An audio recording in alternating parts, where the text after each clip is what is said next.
गौरी के आंगना सोहावन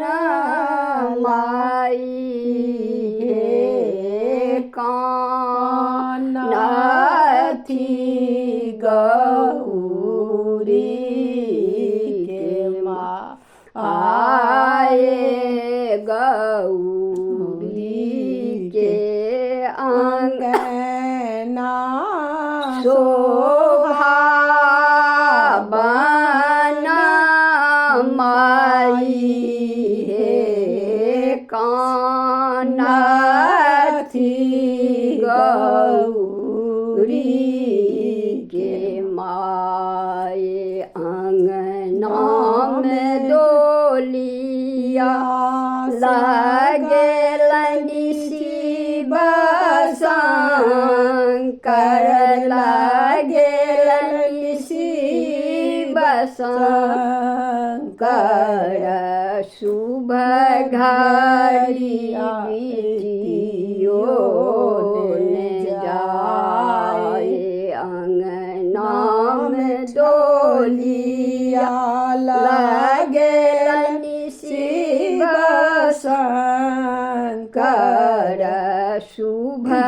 घड़ी बीतियो जाए आई है माई पर हे परोसीन शिवजी के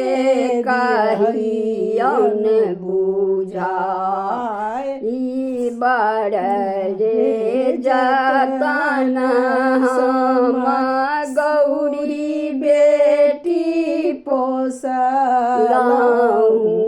एक बेरा दिहथी देखाए बड़ रे जतन हम गौरी बेटी पोसलहूँ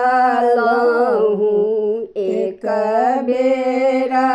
दिहथी देखा भनहि विद्यापति सुनु हे मनाइन सब बेटी सासुर जा